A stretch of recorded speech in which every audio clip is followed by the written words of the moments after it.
Baik, saya akan mulai dari apa itu perilaku biaya.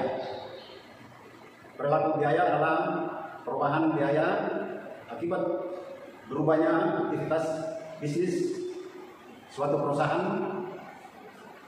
karena kebutuhan perusahaan yang berubah-ubah. Perilaku biaya dapat dibagi tiga.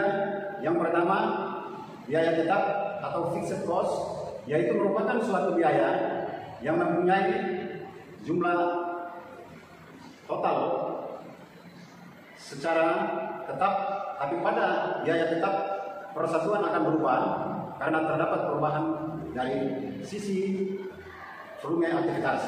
Adapun karakteristik biaya tetap yang pertama, biaya yang jumlah totalnya tetap konstan, tidak dipengaruhi oleh perubahan volume. Kegiatan atau aktivitas dengan tingkat tertentu yang kedua, biaya satuan, biaya ini akan berubah berbanding terbalik dengan perubahan volume kegiatan tersebut. Apabila kegiatan tersebut semakin tinggi volume kegiatan, semakin rendah biaya satuan. Volume kegiatan semakin tinggi biaya satuannya.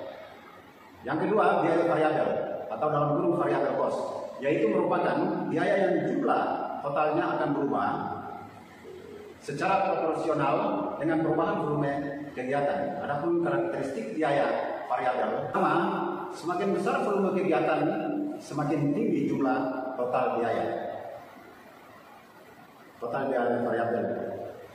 Yang kedua, semakin rendah volume kegiatan, maka semakin rendah jumlah total biaya variabel yang ketiga.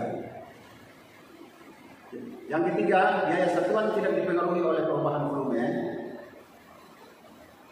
volume kegiatan, dan biaya satuan konstan. Poin yang ketiga, biaya tetap campuran atau semi variabel, yaitu merupakan campuran dari biaya tetap dan biaya variabel. Dengan demikian, mengandung unsur dari keduanya. Pertama, semakin tinggi volume kegiatan, maka semakin besar jumlah total biaya. Begitupun sebaliknya di poin kedua, semakin rendah volume kegiatan, maka semakin rendah pula jumlah total biaya. Tetapi perubahannya tidak sebanding. Saya persilakan untuk yang selanjutnya akan disampaikan oleh Bu Dirga. Baik, terima kasih. Terkait dari pengertian perilaku biaya tadi yang sudah disampaikan teman saya. Nah, saya lanjutkan dengan bagaimana metode perilaku biaya. Dalam metode biaya bisa diketahui terdapat dua pendekatan yang bisa digunakan untuk menghitung perilaku biaya, yaitu dengan menggunakan metode titik tertinggi dan terendah, metode biaya terbagi, metode biaya berjaga, dan metode kuadrat terkecil. Nah, adapun penjelasan dari ketiga metode tersebut. Yang pertama, metode titik tertinggi dan terendah untuk bisa memperkirakan fungsi biaya. Maka analisa biaya di dalamnya harus bisa dilakukan dengan cara tingkat kegiatan yang paling tinggi nilainya. Yang mana cara tersebut akan membandingkan tingkat kegiatan terendah di masa lalu. Oleh karena itu, selisih yang ada pada biaya ini akan termasuk ke dalam suatu biaya variabel. Yang kedua, metode biaya terjaga, yaitu metode yang dilakukan yang memanfaatkan perhitungan pada biaya yang tetap harus dikeluarkan meskipun perusahaan tutup untuk sementara waktu, namun produknya harus disamakan dengan nol atau tidak ada sama sekali. Dan yang ketiga, metode kuadrat kecil, yaitu metode yang diperlukan hubungan antara biaya dengan volume aktivitas. Dalam hal ini juga akan berbentuk garis lurus dengan adanya persamaan garis dengan garis regresi Y sama dengan A tambah BX, sehingga pada huruf yang akan diartikan sebagai variabel tidak bebas yang perubahan di dalamnya akan ditentukan oleh perubahan variabel X, yaitu variabel bebas. Nah, selanjutnya dilanjutkan oleh teman saya. Perkenalkan, nama saya Nurjana, NPM saya 19111048. Di sini saya akan melanjutkan Contoh dari metode titik tertinggi dan terendah. Di sini sudah terdapat rumusnya, rumus mencari biaya variabel per unit dan cara mencari biaya tetap. Dan di sini kita langsung masuk saja dalam contoh perusahaan. Di sini ada perusahaan Lambor mempunyai titik tertinggi adalah 500 jam. Penyetelan dengan biaya sebesar 3.750 dan titik terendahnya adalah 100 jam. Penyetelan dengan biaya sebesar 1.000. Jika waktu penataan diketahui 350 per jam, maka di sini untuk mencari biaya variabel per unitnya, biaya tetap dan total biaya, kita dapat melihat rumus di slide yang sebelumnya ya teman-teman.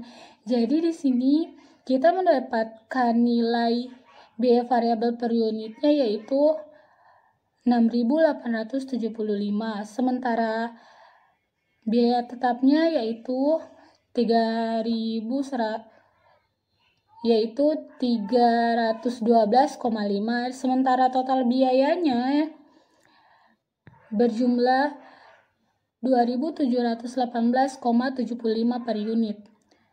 Ya baik, ini adalah hasil dari mencari titik tertinggi dan titik terendah. Contoh biaya berjaga. Di sini misalnya digunakan data kegiatan dan biaya reparasi dan pemeliharaan. Pada tingkat reparasi dan pemeliharaan terdapat 8.000 jam mesin per bulan. Biaya yang dikeluarkan sebesar 1 juta rupiah. Sedangkan menurut perhitungan, apabila perusahaan tidak berproduksi, biaya reparasi dan pemeliharaan tetap dikeluarkan sebesar 400.000. Dan jadi di sini dapat diketahui biaya yang dikeluarkan pada tingkat 8.000 jam mesin adalah 1 juta dan biaya tetap atau biaya berjaganya adalah 400.000, sementara selisih biaya tersebut adalah 600.000. Dan dapat kita hitung di sini biaya variabel per jamnya yaitu 600.000 dibagi 8.000 jam mesin. Jadi totalnya berjumlah 75 per jam mesin. Dengan demikian, fungsi biaya reparasi dan pemeliharaan secara sistematis yaitu Y sama dengan 400.000 ditambah 75X. Jadi di sini Y adalah biaya reparasi dan pemeliharaan, sementara X adalah volume kegiatan reparasi dan pemeliharaan dalam satuan jam mesin. Baik, di sini saya akan melanjutkan metode kuadrat terkecil. Metode kuadrat terkecil adalah cara statistik untuk menemukan garis regresi yang paling tepat melalui sekumpulan data. Salah satu keunggulan dari metode kuadrat terkecil adalah bahwa untuk sekumpulan data tertentu, metode kuadrat terkecil akan selalu menghasilkan persamaan biaya yang sama. Garis regresi yang paling sesuai adalah garis dengan titik-titik data yang lebih dekat ke garis dibandingkan dengan garis-garis lainnya. Garis regresi ini meminimalkan kesalahan perkiraan biaya. Pada masa lampau, metode kuadrat terkecil harus dihitung secara manual, yang membutuhkan waktu yang lama. Namun saat ini kita dapat menggunakan program spreadsheet dengan menggunakan komputer personal. Perkenalkan, nama saya Cynthia Hermiana Nueng, NPM 201111089. Saya akan mempresentasikan perlunya memahami perilaku biaya ini agar 1. Perilaku biaya dapat membantu dalam merencanakan dan mengendalikan biaya. 2. Dengan memahami perilaku biaya, kita dapat menganalisis biaya volume laba. Analisis biaya volume laba atau dalam kurung CFP mempelajari dampak perubahan biaya dan volume terhadap laba. Yang ketiga, selain itu sangat membantu dalam membuat anggaran tahunan untuk menentukan apakah ada biaya yang akan turun atau naik seiring dengan perubahan aktivitas bisnis. Misalnya, jika sebuah perusahaan beroperasi pada kapasitas produksi penuh, maka untuk memenuhi lebih banyak permintaan, perusahaan harus berinvestasi lebih banyak di lini produksi. Perkenalkan, nama saya Rizky Galang Samudra, NPM 111093. Di sini saya akan menyampaikan kesimpulan dari hasil pemaparan materi yang disampaikan kelompok saya, yaitu kelompok 6. Jadi bisa disimpulkan bahwa perilaku biaya adalah perubahan biaya akibat berubahnya aktivitas bisnis suatu perusahaan yang merupakan suatu hubungan antara total dengan perubahan volume aktivitas pada suatu perusahaan. Dengan memahami adanya perilaku biaya, diharapkan setiap pebisnis dan akuntan bisa membuat perkiraan potensi apa yang akan terjadi pada perubahan biaya perusahaan di masa depan. Baik, demikian kesimpulan yang